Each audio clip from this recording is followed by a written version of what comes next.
Hey guys, welcome back to the channel. Welcome to another video. Love to see you all back for another one, and especially joining me on this beautiful walk.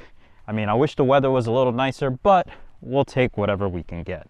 Recently, I did a video where we talked about financial mistakes to avoid in your 20s, and what better time to follow it up now with top 10 financial mistakes to avoid in your 30s. As someone who is in the middle of their 30s, and I'm living every bit of this information that I'm going to give you guys right now, I wanted to make sure that I give you guys all this great information so that way when you get here, you don't have to make the same mistakes as all my peers are making, and of course myself too, because that's part of life. Life is all about living, making mistakes, and you learn from your mistakes and you grow.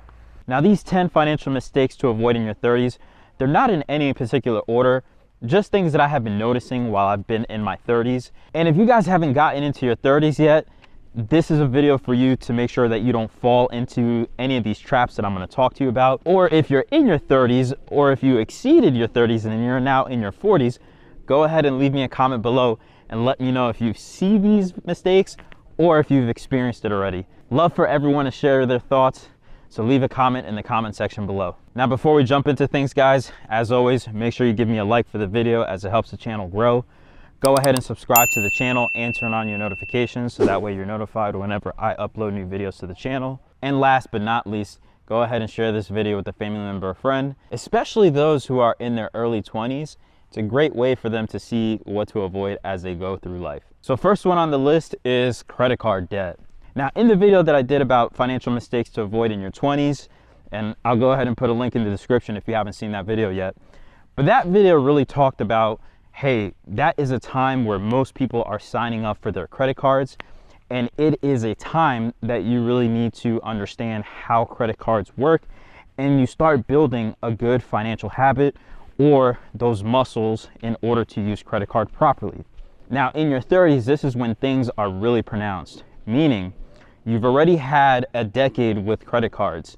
And by now, if you haven't figured out how credit cards work or they're not really serving you well, it's really a time where you have to decide and say to yourself, hey, we're not going to use these because it's actually hurting us, or we are going to use them because we can handle them responsibly. Now, as I've learned a lot about finances, and I've learned from many different sources, there's one side, which is the Dave Ramsey side. Now, if you don't know who Dave Ramsey is, created a simple financial system that most people can follow. And it's interesting because people who follow him, they say no credit cards whatsoever. Now, the other thing, as I've gone throughout my journey, I've also learned from other places such as the Money Guy show. In that show, they talk about how credit cards are very similar to knives in a sense. Now, knives are a great tool. They can help us cook, they can help us eat, right? Whenever we're, say, cutting into a steak or something along those lines. Knives are very helpful and they allow us to do so many different things, especially when we're talking about the space of food. And by the way, I'm a huge foodie. Imagine eating a steak with your bare hands. Probably not the best thing. Now, that's speaking from a positive side. From a negative side, you can hurt yourself, you can cut yourself. Now, this tool can really negatively affect you if you don't know how to use it.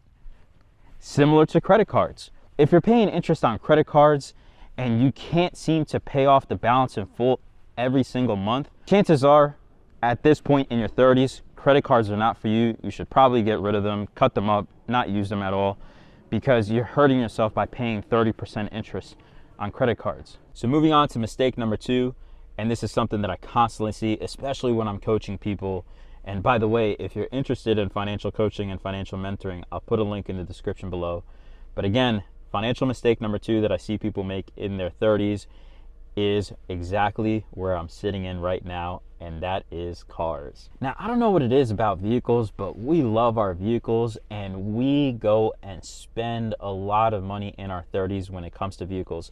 And I mentioned this in the 20s as well, but the 20s, you're kind of building yourself up.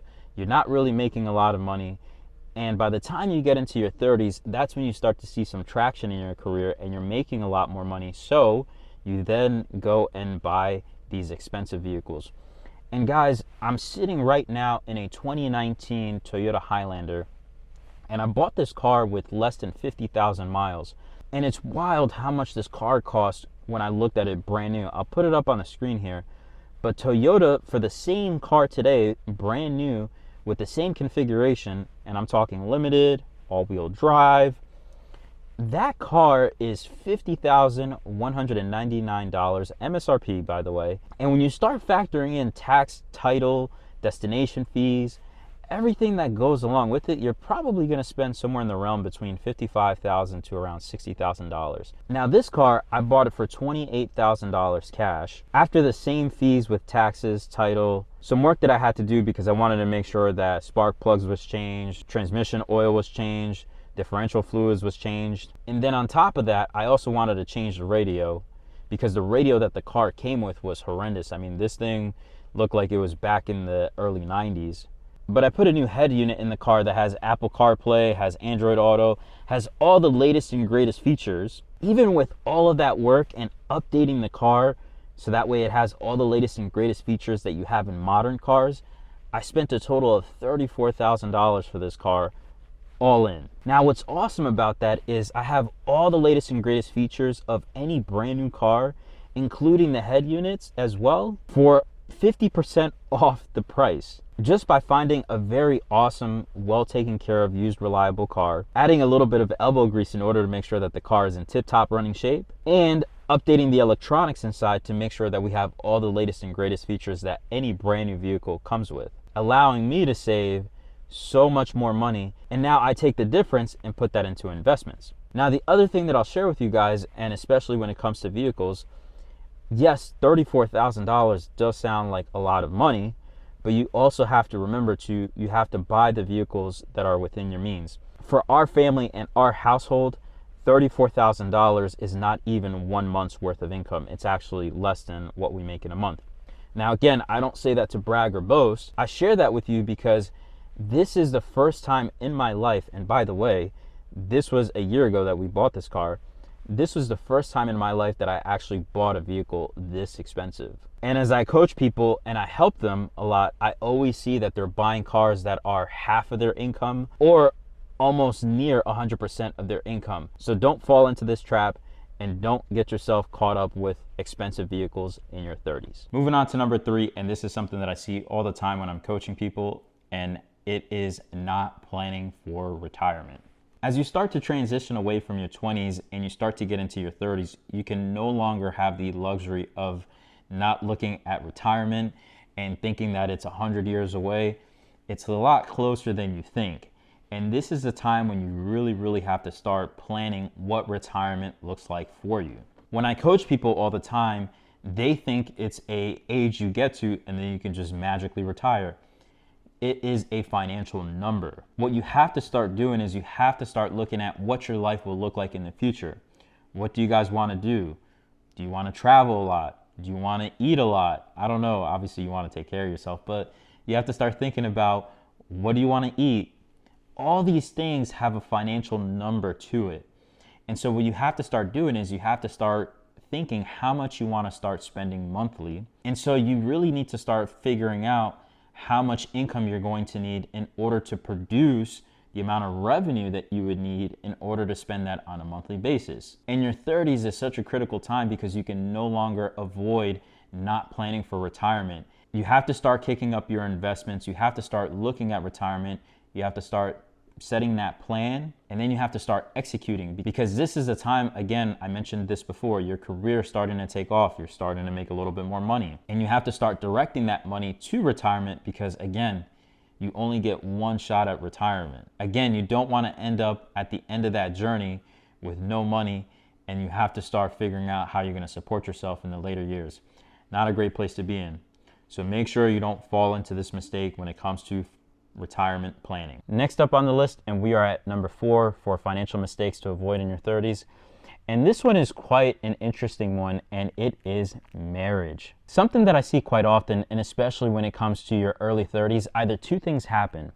Either number 1, you are in a stage where you've been married for some times, like those are the folks that in their early 20s decided to go ahead and get married.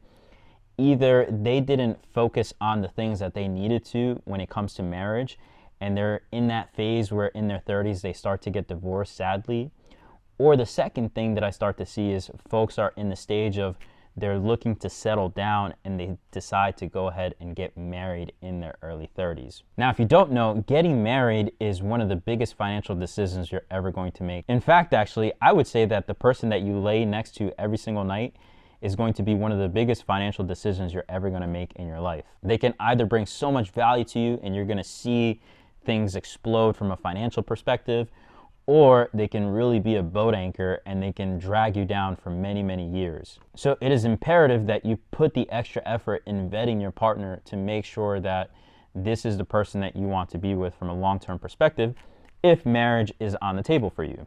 Now, from a financial perspective, there's so many ways to look at this when it comes to marriage. As an example, if we look at a newlywed's perspective, those folks that are getting married for the first time and settling down in your early 30s, that is a time where you're influenced by people all around you in order to go ahead and buy an expensive ring, especially for my guys out there. From a woman's perspective, you've been programmed pretty much your whole entire life in order to throw the biggest wedding, in order to make sure that you have the most magical day of your life. All that stuff is really just geared to put you guys in a lot of debt, and especially when you're throwing these extravagant weddings and you don't have the money for it.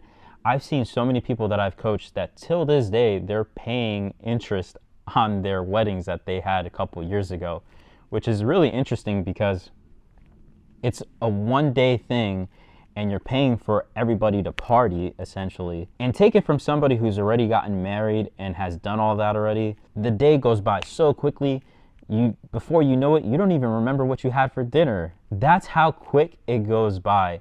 And to think that people are spending $50,000, $60,000, $70,000 on a wedding, especially when they don't have the money for it, that is astronomical. Now, for my folks who've already been married and got married early on, one of the biggest problems that I also see a lot is folks are not in the same page. You, as an individual, can be making all the progress towards financial freedom, but then you have your spouse who's pulling in the other direction, and they're not on the same page as you, and all they do is spend money, spend money, spend money, and go further and further into debt.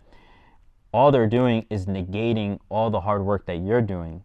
And so essentially, as a unit and as a family now, you guys are going to be in the same spot for many, many years, and I've seen that a lot as well. So don't fall into that mistake, and make sure you're very, very careful when it comes to marriage in your 30s. So moving on to number 5 in the list, and number 5 on the list for financial mistakes to avoid in your 30s, and boy oh boy, this might be a little controversial, is kids. Now, kids are a bundle of joy. They're phenomenal. Don't get me wrong here. I have them myself and I love them to death. They are phenomenal.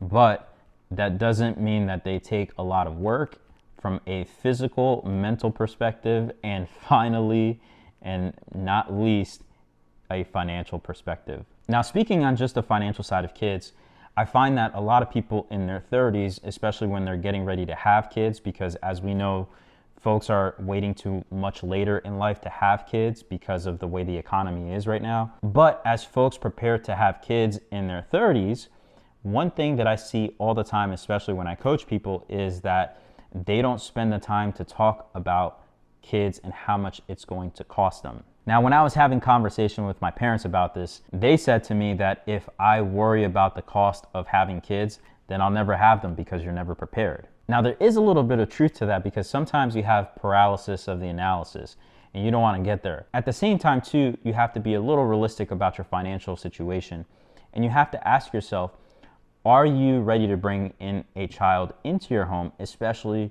where you sit at today? Now, my wife and I recently just went over our budget for the month of January.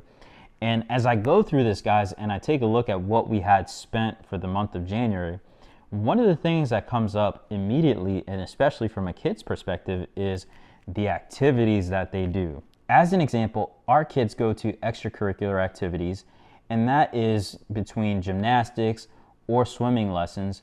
And by the way, guys, just in that alone, you're talking about $500 to $600 a month. And as I look here at my budget, we spent about $641 when it comes to those activities. Not only do they go to those extracurricular activities, but they also go to private school as well. And in that private school, they have tuition. And as I look at the month of January, We spent a total of $1,513 just on tuition for the 2 kids to go to the school. Essentially, that's like another mortgage or rent, actually, now that I think about it, in today's economy, more like rent. You know, that's crazy, guys, by the way, real quick. I remember when I first started, rent was about $600, $700 a month. And now you're talking about over $1,000 a month for a 1-bedroom. How did we get here? Anyways, back to kids. Now, let me reiterate, I am not saying that you have to do these things with your kids. You can send them to public school. They don't have to do extracurricular activities. These are all different things that you have to do in order to make sure that you're within your budget. But people don't realize that there are additional costs that comes with kids. People just have them without even thinking about this stuff. Keep in mind that those are just 2 expenses that I just talked about. I didn't factor in that you need to buy additional food. Your utilities go up because now more people are using more utilities in your home. Depending on the size of your family, you may need more space in your house, therefore your housing costs go up. You may need more space in your vehicle, and that 2-door car that you bought in your 20s is no longer really useful in your 30s. The message here is think about the cost associated with having your children and be a little bit more intentional in this area, because this is an area that I see a lot of folks in their 30s completely ignore. Moving on to number 6, and this is doubling down on your debt. Now, in your 20s, and I talked about this before, especially in my other video, you want to avoid as much debt as possible in your 20s because you don't want to strap yourself. And in your 30s, you really want to avoid stacking on more and more debt, which a lot of people do, and I always see this. So when I talk about doubling down on your debt, what you really want to be doing in your 30s is starting to bring that number down instead of bringing it up. For some odd reason, I see folks keep their debt for a long period of time, and especially one that I see is student loans. It's almost like they're a family member or maybe like a pet. You graduate from college at 21 years old, and by the time you get into your 30s, as an example, let's say 31, you're a decade out, you've had 10 years to pay off your student loans. So again, you really want to start doubling down on this debt, especially student loans that people have kept around for a decade. And keep in mind, some folks are paying 7%, 8% because I've seen those Family Plus loans. I had them too, so I know. But imagine that you're paying as high as 7%, 8% on some of these student loans, and they're going all the way into your 30s, especially when you accumulated them in your 20s. So you want to be very strategic on doubling down, getting rid of those student loans, getting rid of those credit card debt, not adding excessive debt with car loans and home loans and all kinds of loans that are introduced into your 30s. So be very cognizant of making sure that you get rid of all this debt so that way it doesn't linger for the next decade and into your 40s. All right, moving on. And I believe that we're on number 7 now, and let's talk about insurance. Insurance is a mistake that I see a lot of folks in their 30s make, and I see it all the time again when I'm coaching folks. And people don't either have any insurance at all, which is a huge risk, or I also see a lot of times that folks are underfunded when it comes to insurance. Now, there's so many types of insurance out there, and again, some of it is gimmick products, some of it is actually very valuable, but you need to start taking a look at all aspects of your life, and you have to start applying the proper insurances to make sure that you are not in a situation where you can either bankrupt yourself without the proper insurance, or some really sad stories that I've seen from people that I've coached. As an example, if I'm the breadwinner in my family and I make $400,000 a year, God forbid that something happens to me, I have my family that is exposed and they have to severely change everything about their life because my income is no longer here. I'm no longer here, right? So in order to protect your loved ones in situations like that, life insurance is a good option to protect your family in those situations. And as a quick example, if I am at $400,000 a year in income that I am producing, a term life insurance at $4 million would roughly be around where I want to be, because what would happen is in the event of me passing away, my family gets a payout of $4 million. That $4 million can be simply put into an index fund that produces on average 10% a year. 10% of $4 million is $400,000. What do you know? My income is replaced and my family can continue their lives as if I was still here in the event that something happens to me.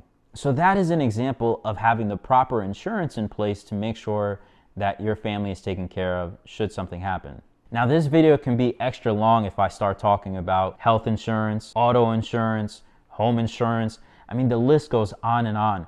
But what you want to start doing is you want to start focusing on these areas, and you want to start seeing how you're exposed, and you want to make sure that you have the proper coverage in place. Now we're on number 8, and let's talk about having a proper emergency fund. Now, as you transition away from your 20s and you go into your 30s, all your expenses before were very minor, where you can have a smaller emergency fund.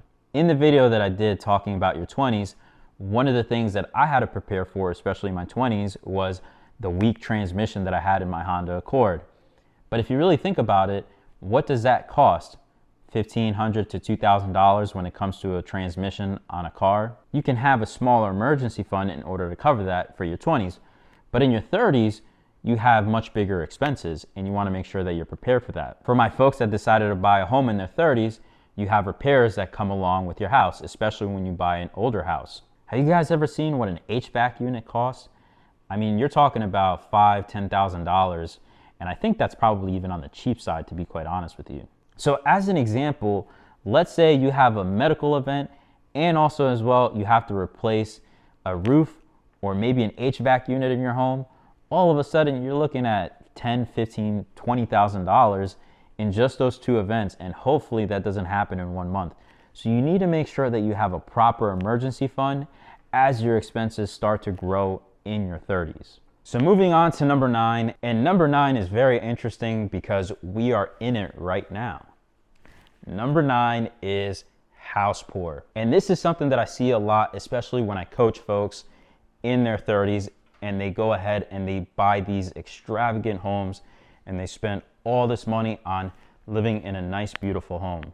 Now, don't get me wrong, you should always buy something that is within your means and that you guys are gonna love, especially if you're gonna go down this path. Or if you guys are renting, make sure you get something that you can afford. A lot of the times I see folks go extravagant when it comes to their homes, and they typically spend so much money because what they start doing is they start asking the question, well, how much can I afford, rather than looking at the total cost of ownership when it comes to a house. So as an example, we'll take a look at the renting side, but from a housing perspective, there's a lot of things to consider. What are you gonna pay in principal? What are you gonna pay in interest? What are you gonna pay in taxes? If you buy an older home, what are you gonna pay in repairs? If you live in Florida like I do, what are you gonna pay in HOA?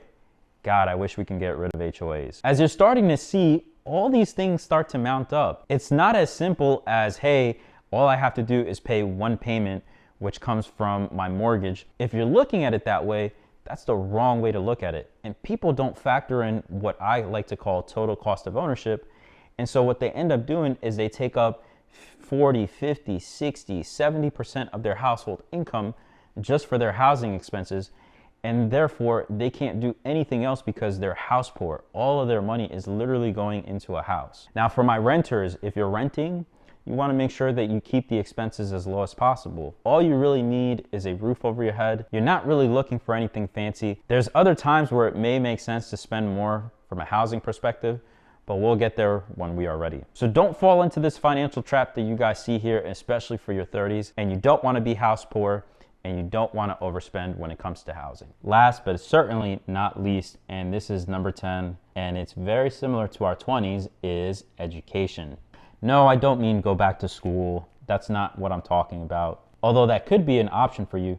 But what I'm referring to in your 30s, and especially from an education perspective, most people think that once you're done with school, you're completely done. You never have to pick up another book in your life, and you just continue with life as is. And that's one of the biggest mistakes that I always see, not only in the 20s like I talked about, but also in your 30s. Because as you experience each stage of life, there's a lot of different things to learn. So when we talked about our 20s, and especially education, some of the books that I recommended had to do with either producing money or also as well managing your money. But when you start getting into your 30s, and especially if you start doing well from a financial perspective, you now have to start thinking about, well, how do I keep this money? Because if not, I'm going to be taxed to death on it. So one of the books that has taught me a lot on taxes and how to make sure that I keep most of that in order to do good for not only my family, but also the world, is a book called Tax-Free Wealth by Tom Wheelwright. But this book taught me really cool things that they'll never teach you in school. And especially as an example, most people don't know that our tax system is really designed to benefit folks that are investors, or they're looking to create jobs, or they're interested in building real estate and providing housing for folks. As an example, if I go ahead and open up a business and I have a legitimate business with legitimate expenses, one of the things that I can do is I can actually lower my AGI, or my adjusted gross income, by factoring in a Schedule C. Now, what is a Schedule C, you may ask? Well, a Schedule C is nothing but a profit and loss statement from your business. So as an example, when you're first starting out a business, and especially in the first year, a lot of times most businesses actually lose money the first year. And when I say lose money, it's those startup costs. You're just getting started, and chances of you making money in your first year are not quite high. So because of these startup costs and all the other things associated with running your business, naturally you have those expenses. Those expenses can be deducted from your W-2 income, thus lowering your adjusted gross income, or AGI. And because you have a lower AGI now, you'll pay less in taxes. Now, if it wasn't for this book, I would have never learned that. And that goes to show you an example that your learning doesn't stop in your 20s. It continues in your 30s as well. Not only did I give you one example of learning about taxes in my 30s, one of the other things that I've also learned by educating myself is how to multiply money once you get that money. And you multiply money by investing it. And one of the books that I've also read, and it's really, really good, is called The Intelligent Investor by Benjamin Graham. And again, all these books, I'll put links in the description if you're interested in getting them. But this book has taught me to look at stocks in a whole new light. You're not buying just to get in because you hear some type of hype about a particular product, service, or company. By that point, if you're investing just because you heard of something and it's all the rage, you've already missed out on the opportunity. In The Intelligent Investor, I also learned that markets are cyclical. They fluctuate. And by the way, this is also where I learned about tulip mania. And if you don't know about tulip mania, go ahead and read the book to understand that there was a height when people were buying tulips.